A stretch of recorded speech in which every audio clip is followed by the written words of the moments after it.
मंडळी, गणेशोत्सव अवघ्या 2 दिवसांवरती आला आणि मुंबईत गणपती आगमन सोहळ्यात पार पडतायत। आज गिरगावच्या राजाचा मंडप उद्घाटन सोहळा आणि प्रथम दर्शन सोहळा पार पडलेला आहे। सांस्कृतिक मंत्री आशिष शेलार यांच्या हस्ते उद्घाटन सोहळा पार पडलेला आहे।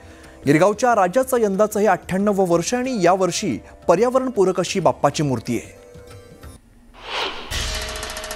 अवघ्या 2 दिवसांवरती गणेशोत्सव हा सण येऊन ठेपलेला आहे। त्याच अनुषंगाने मुंबापुरीत आपण गणपती संदर्भातली धूम पाहायला मिळते। आज खरं तर गिरगावच्या राजाचा प्रथम दर्शन सोहळा जो आहे तो पार पडलेला आहे। मंत्री आशिष शेलार यांच्या हस्ते हा सोहळा जो आहे तो पार पडलेला आहे। आपल्याला पाहायला मिळते गिरगावच्या राजाची भव्य अशी ही मूर्ती, तब्बल 22 फुटाची ही मूर्ती, तसंच पर्यावरणपूरक अशी ही मूर्ती आहे। कागदाच्या लगद्यापासून बनवलेली ही मूर्ती आहे। यंदाचं गिरगावच्या राजाचं 98वं वर्ष आहे। बाप्पाचे डोळे अगदी बोलके पाहायला मिळतात आपल्याला। निळ्या रंगाचे असे हे बोलके डोळे पाहूनच जे गणेश भक्त आहेत ते सुखावताना आपल्याला पाहायला मिळतात। तसंच बाप्पाच्या मुखाजवळच आपल्याला पाहायला मिळते श्रीकृष्णाचं मुख देखील, त्याच्यावरती श्रीकृष्णाचं तोंड देखील आपल्याला त्याच्यावरती पाहायला मिळते। मोठा भव्य असा बाप्पाने परिधान केलेला फेटा, तसेच बाप्पाचे पाय देखील दोन्ही, आणि तसंच त्यासोबतच गुलाबी रंगाचा पितांबर बाप्पाने परिधान केलेला आहे। दरवर्षीच